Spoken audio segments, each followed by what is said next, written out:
Бәріне сәлем достар, сіздермен бүгін мен әдеттегідей Батыржан және де достар. Мен қазір қалай айтсам болады. Общем, бір сөзбен айтқанда мен бомжбын. Киіміме қараңыздар, вообще кір жаман болып кеткен. Киімнен киім қалмаған почти. Бұндай жағдайға мен түстім. Маған әкім ақша төлемей бастағанда. Мен 5 ай бойы әкімге былайша айтқанда тегін жұмыс істедім десем болады. Общем айтқанда 5 ай бойы тегін жұмыс істедім. Вообще ақша төлемеді. Сонымен достар, мен осылай бомж болып қалдым. Енді достар, мен жұмыс істесем де бәрібір маған айлығымды бермейді, сондықтан мен жұмыс істемеймін. Енді бірақ мен білмеймін қалай ақша табатынымды. Пока что осылай өмір сүре тұрамын. Или может шетелдерден қарызға сұрай тұрамын. Оны қалай төлеймін, сосын оны да білмеймін. Может маған бір идея келді, оны бірақ сосын айтамын қалай байтынымды. Ал достар, пока что маған соның бәрін ойластыру керек. Ал достар, мен қазір сәл-пәл кішкене демалып ұйықтап алатын боламын. Сіздерге сосын кездесеміз. Айтпақшы достар, менде сундукта не бар екен көрсетіп жіберейін. Міне менде 2 ақ изумруд айтқандай, бір нан, жұмыстан қалған сәбіздерім. Болды, қалған басқа менде ештеңе жоқ. Бұларды да үнемдеп жеу керек, әйтпесе ұзаққа бармайды. Вроде болды. Достар, үйімді кішкене көрсетіп жіберейін сыртынан. Міне ауыл. Міне достар, мен осылай істеп қойдым өзім, үйге тақамас үшін. Әйтпесе, может быть, штраф төлеуі мүмкін үйге тақалса. Сондықтан мен енді оны тақамаймын. Осылай істедім. Енді мұнда кровать бар, сундук болды. Батыржан, Кім бұл? Әкім, сен ба? Сен не үшін келдің? Маған жұмыстан қуып жіберіп ақшам төлемей үйімді тартып алуға келдің бе? Үй емес, какой-то жерден жасалған үйді.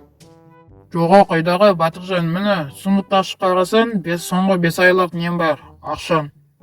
Айлығын точнее. Шын ба? Көрейік достар. Шынымен де. 1, 2, 3, 4, 5. Достар, дұрыс 5 изумруд. Әкім, көп рахмет. Мен ойласам, сен енді вообще бермейсің. Үйдің арендасын неше 2 айға? 1 айға 24 болса, 2 айға 48 изумруд. Олай болса онда ендеше ме? Достар, мұнда 48 деді ма? 48 алайық. Вроде все 48 ме? Болды, мен енді 2 айға үйді жалдап алам. Тоқта, Батыржан, несінде ма? Бір нәрсе дедің ба? Қыз күтеді шәкім. Достар, мен мұнда заттарымды алып кетейін. Нанымды 2 изумруд ала салайық. Все. Жайтынан бұлай қойсайық. Не болды әкім? Батыржан, несінде ма? Мен саған 3 изумруд қағаз беріп едім ғой, алып тұрғам. Есімде. Не болды? Мына үйдің бағасы 3 сондықтан осы үйді өз жеке меншігіне қабылдадың деп есепте. Бұл енді арендасын төлемейсің. Не шын ба? Әкім, рахмет. Достар, мына үй енді мен жеке меншігінде. Көп рахмет саған әкім. Все, давай. Достар, мына үй менікі. Енді бұған вообще арендасына да төлемеймін. Все, болды. Енді бұл үй прямой менің үйім. Жеке меншігімде өзімнің. Достар, айтпақшы. Мұнда мен заттарым қалып кетті ғой. Достар, айтпақшы, сіздерге бір нәрсе айта кетейін. Бұрында, бұл үйде мені қуып жүргеннен кейін, арендасын төлемегеннен 1 ай бойы бір байлар тұрған прям миллионерлер. Олар сосын қалаға көшіп кетті. Кстати, олар қазір жоқ, мен бұл үйден басқа үйге орналасуым мүмкін еді. Достар, енді бұл үй менікі. Жаңа ғана мен далада отырған бомж едім. Все, мен бұрынғы Батыржан болып кеттім. Айтпақшы достар, маған өзіме бір новыйдан киім алу керек еді. Қарамайсыздар ма, вообще пиксель жоқ, кейбір жерлерінде. Сондықтан мен киім сатып алам қазір. 1, 2, 3. Все, достар, мен жаңа магазинге барып киім сатып алдым. Уже бұрынғы скинім. Бірақ та ол үшін 1 изумруд төледім. Жалко. Все-таки менің ақшам, киімім үшін Бұл стоит. Айтпақшы достар, естеріңізде ме, бұрында мен тайник сақтаған үйімде. Думаю оған бұрынғы осы үйдің менің кейінгі тұрған адамда миллионерлер тиіспеді деген ойдамын. Так, достар, бірінші мұнда мен килкамды алып алайын и тайнигімді ашайын. Онда вроде ақша болған кішкене, соны алып алайық. Так, осы жерде оған. Так, достар, все, килкамды алдым. Енді маған аяқта сындыруға гей. Ені екі полуплита ғой. Бұл жүзніктің жарайды аша. Так, достар, мына ақшам бәрі қайдан жүр? Ё-майо.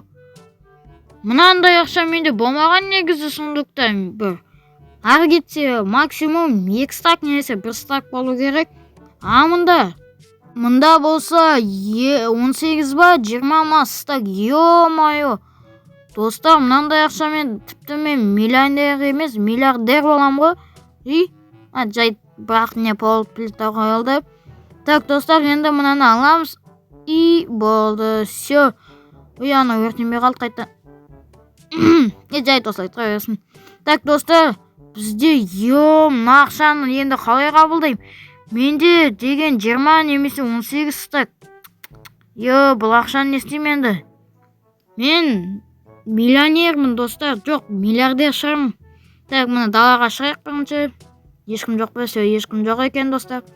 Так, достар, мен мынандай ақшамен даже не алалам? Самолет. Так, самолет 2 стак кетеді шығар. Так, сосын не алалам? Машина қаншама, мынадан үй соға алам тіпті. Так, сосын не бар миллионерлерде? Миллионерлерде, үлкен коттедж соға алам ғой. Так, ё-майо. Енді алмаздан емес, кәдімгі нәрселермен, заттармен. Әйтпесе алмаздан кемейді бұған. Тем более қаншама минус. Так, достар, енді қазір мен өзіме более-менее жақсы киім сатып алайын. Так, мен аламын қазір костюм. Костюм маған жақсы үйлеседі деген ойдамын. Так, былай қойып, мені қаншама. Ё-майо. Так, достар, менде жана сөйлеп атқанда біртүрлі анандай дыбыстар шықса, ол менің қатты сөйлеп кейбір әріптерді солай келтіреді. Короче, мен айқайлап кеттім, сондықтан сондай болады. Так, ал енді достар, біз жаңа айтқандай костюм шалбар сатып алайық. Ол үшін примерно ол енді қымбат емес шығар. Так, қазір көреміз. 1, 2, 3. Все, достар, міне менде костюм. Если жарасып тұрса, онда лайк басыңыздар. Мынау үшін енді лайк басып тастау деген, ё-майо. Так, достар, енді біз қалай айтсам болады? Бомж болдық. Бомж болдық. И сосын сразу, короче, нормальный адам болдық. Кәдімгі Батыржан. И қазір біз, ё-майо, Батыржан миллионеріміз ғой, бай. Короче, достар, бүгін мен бұндай күн болады деп ойламадым. Бағана ғана бомж сияқты. Уже миллиардер, даже миллиардер болып кеттім. Мен ойымша мен миллиардермін. Олар да бұдан да көп қой. Так что мен миллионермін деп ойлаймын.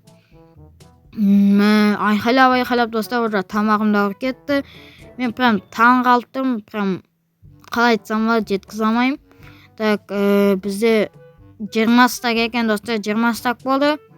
И оның кішкенесі енді костюмға кетті. Так, енді мен, достар, қазір жетелдерді таң қалдыратын болам. Олар бағана ғана мені бомж болып көрді. И біреу, кстати, маған нан берді, сол нан бір жетел берген.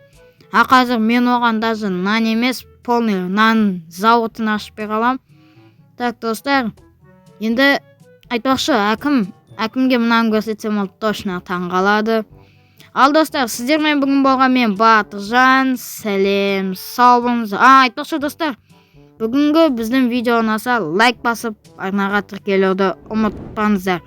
Сәлем, сау болыңыздар.